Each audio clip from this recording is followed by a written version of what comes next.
How's it going, everybody? Welcome, Level M Diecast. We are covering vintage Matchbox today. Don't too often come across vintage Matchbox, especially something as nice as this G10 action pack here. But before we get to the G10 action pack, I have a bunch of older twin packs. These are all going to be TP104. These are the caboose, the locomotive, and then I have a bunch of different variations. So this one happens to be the passenger car. So there's a lot of variations to the cars in these twin packs. Why I got so many train ones, that's just the way I found them. I'm not really sure why the person had so many train ones, but maybe they were just a train enthusiast. But we'll go ahead and crack this open. Now there's a couple reasons why I bought all of these particular sets. Mainly just to get the variations that I don't have. Some variations that I wasn't even aware of. Really nothing on the back, just shows some deets there. I actually have this one as well, so we're going to crack that one open. These twin packs are pretty scarce as far as Level M is concerned. So this is the first caboose we're going to take a look at. This one is a tan color for the top section here.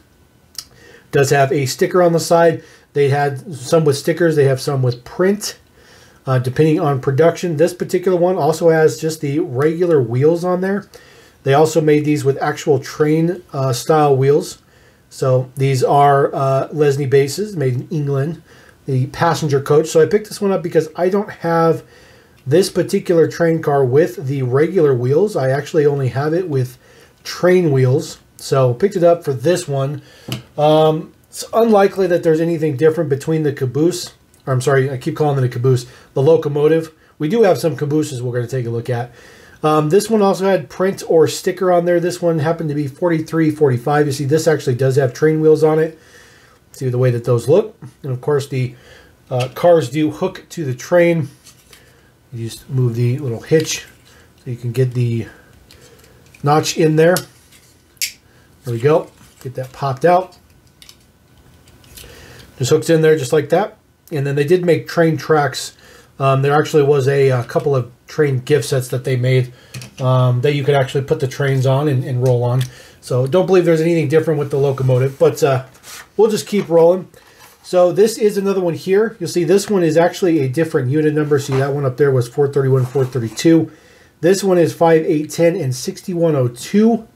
So obvious reasons why I picked this one up. This one's also packaged the opposite direction, which I think is kind of interesting, but we're going to crack it open anyway, so it doesn't really particularly matter.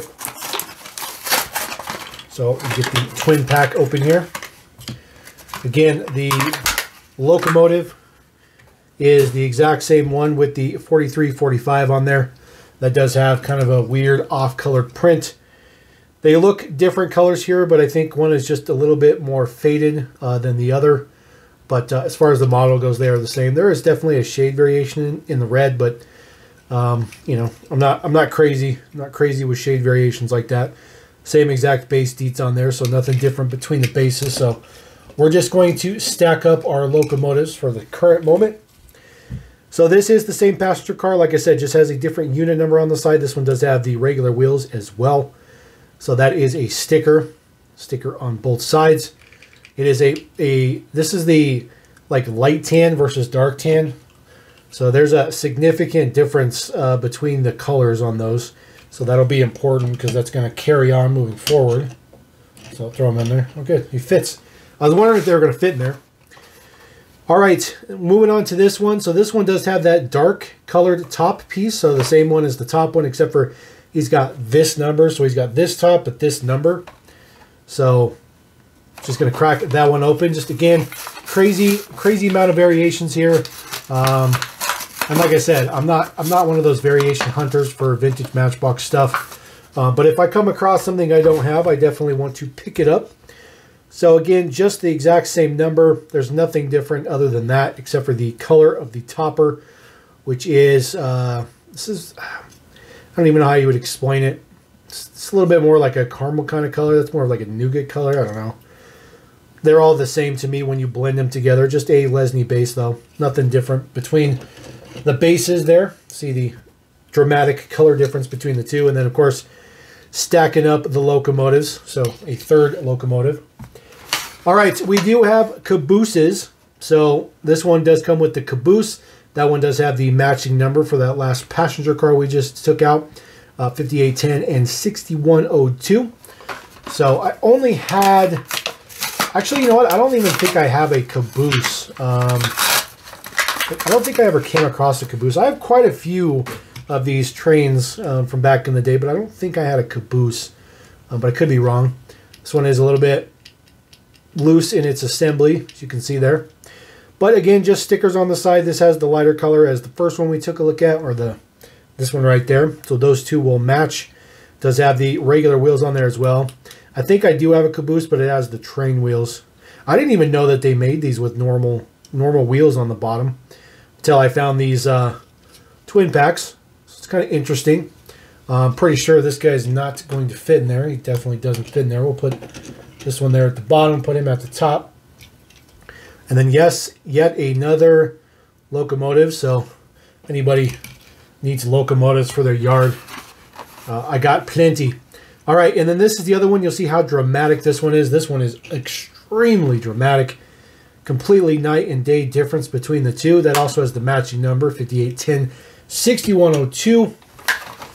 So that is the last particular one. That one wasn't even really glued all that much on there. Somehow managed to stay in there for the last, 50 plus years. Nah, longer than that, 60 plus years. 5810, there you go. Just a sticker, again, regular wheels on there. Much, much darker. This one is assembled much, much better. Doesn't move or anything like that. It's pretty cool. So definitely not the crazy stuff that Matchbox made for generic trains not that long ago. Totally night and day. Another locomotive. Same exact one, same exact color, same exact everything, unfortunately. So we'll just stick him to the side. All right, I do have one twin pack that's not a locomotive, which is pretty nice. The TP106. This is the Renault 5, I think it is. Or no, this is Le Car. Renault Le Car. With the motorcycle trailer. It does have 3 motorcycles on the back of it. So we'll get this cracked out of there. I do believe that the trailer is exclusive to this pack. I feel like this car, the Renault itself, may have come out in a single pack at some point in time. A little bit faded on the prints. Prints weren't that great to start out with. So Radio Monte Carlo looks pretty cool. Definitely got the rally vibe going.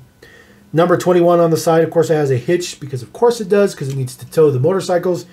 Has an opening hatch in the back. Tan colored interior looks pretty good. This guy does have a pretty nice metal base as well. So made in England. Does not have a suspension on this one, but of course there you go. The Renault 5TL, so maybe it's not Le Car, it's just a TL. This is the vintage motorcycle trailer. They actually use this, I think the last time that they used this trailer was actually like 1999. Came in a 5-pack. But this one is super, super cool. The motorcycles are removable, so you do pop them out of there. Whoop, and then you just drop it and break it. No, I'm just kidding. This is a pretty solid construction from back in the day, but that's the way that they go in there. So you do have a couple numbers here. So this particular one is number 7. And then as you look at it, you do have number 6 and number 9. Get that to focus a little bit. So there's number 9 in the front and 6 in the back. So at least you get different numbered motorcycles. That is not something you would see nowadays. They would definitely not do that whatsoever, because that would be just too expensive. But this one looks pretty cool. Of course, it just hooks onto the back and just tow the motorcycles around. That looks super cool. I definitely like that one. That one is pretty neat. So slow that around. Get that guy back there. All right, we're going to move on to our G10. Matchbox G10 action pack. This is for Pan Am. So this police car in here was also released separately. It's not exclusive to here.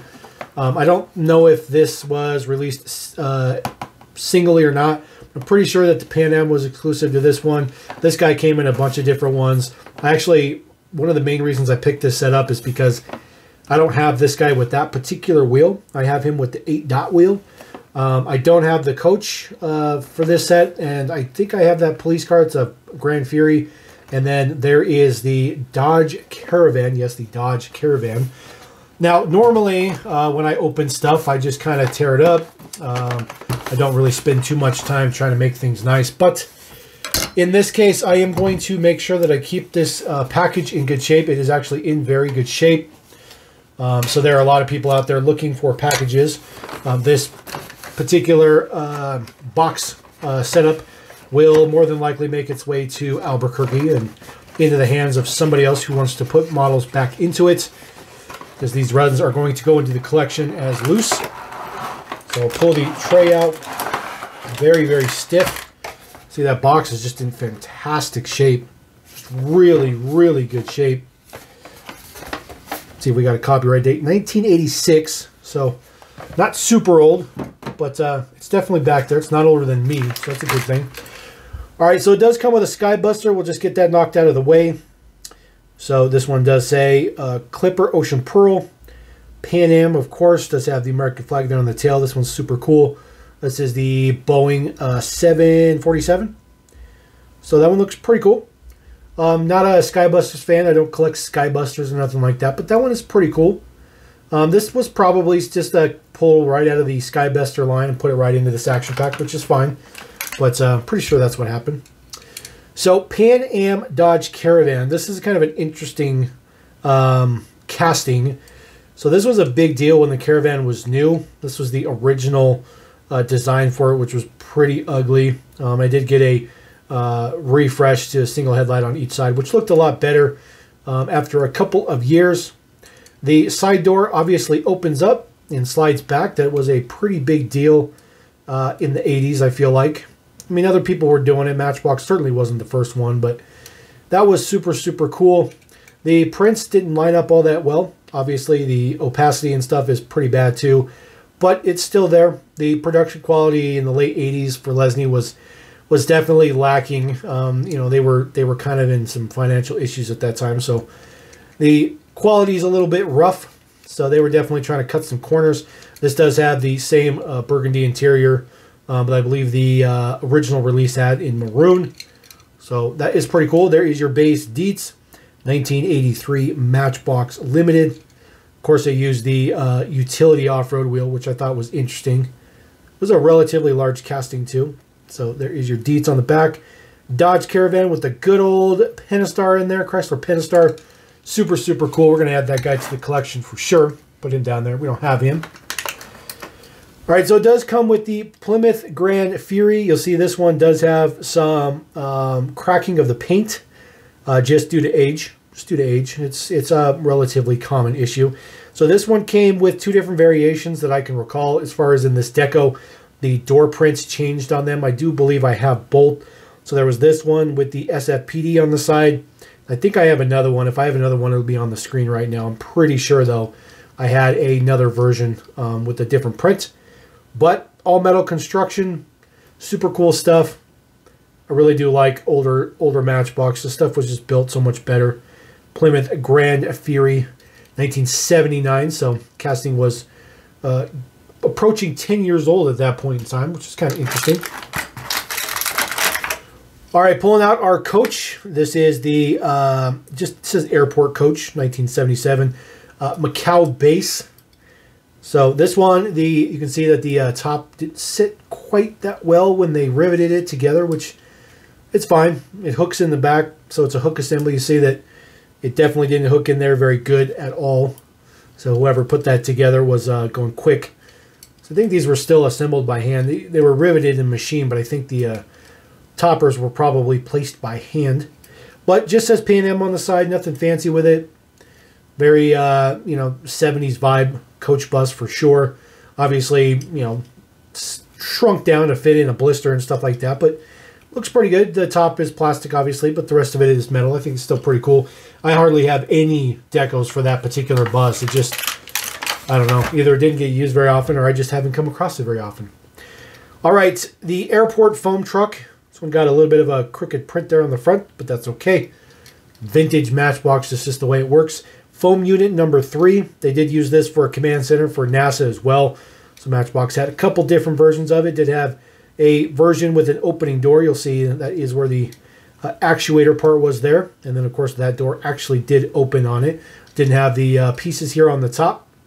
So it was more of a, it's based on a motorhome, like a Winnebago motorhome. So looks pretty good. I didn't have this particular wheel variation. I have the 8-dot wheel variation. So got this one mainly for the wheel variation, this pack. That's what prompted me to pick it up. But this one also came with a couple of different variations. There's also black horns, or whatever you want to call those up there, instead of chrome. And then, of course, they have the inverted one, which is mainly yellow with just red in here. So kind of an interesting model, kind of an interesting kind of setup, kind of cool. Again, Macau base on that one. See, the little tray is even marked G10 to make sure you know that it goes in the G10 box. So we'll pull this out. We're gonna leave the Sky Buster in there. Like I said, I don't do Sky Busters, but I guarantee you, I put it in there wrong. I put it in there backwards. Look at that. That's fine. It's all right. It's all right. It doesn't really matter. It's going into storage space anyways. So there you go. That is a vintage Matchbox haul, but I have one thing that is not vintage Matchbox, and I decided to throw it in here just because it happened to show up in the mail today. That happens to be the newest Matchbox Collectors Mattel Creations box. So already cracked open the deets on it to get it out of there, so that makes it a little bit faster for the video. Always have to fight with the cardboard that's in there to get the little insert to come out with it. So we'll get that going. I'm gonna have to do that separate. So it sits in there pretty tight. Just get it out of there. There we go. Sorry about that. So we'll get that guy slid into there. So there is the Plymouth Savoy, 1962 Plymouth Savoy. This is probably the most disappointing release of them all so far. Really nothing fancy with this that you wouldn't see in just a regular collector line. It's got the same amount of print, same type of rail riders. There's no new type of rail rider. Very basic acrylic box. No three-dimensional details to it. Just a little bit of print. So it's just unfortunate. It's just unfortunate. Obviously, glad to add it just because, you know, we're Matchbox completists. That's what we do. But as far as this as a release, this one is just not very good at all. Matter of fact, a lot of their recent releases have not been very good. But hopefully the Jeep turns out to be fantastic. Once we get our hands on that Gladiator, I think that one will kind of redeem a little bit of the collector line. So there you go. Not a huge selection of them, but vintage Matchbox. Always glad to bring that to the channel. Don't ever get to do that very often. So drop a comment. Let me know what you guys think about all that stuff you just saw. I appreciate every single one of you for watching. Thanks for supporting the channel as always. We'll catch you on the next one here at Level M. Peace.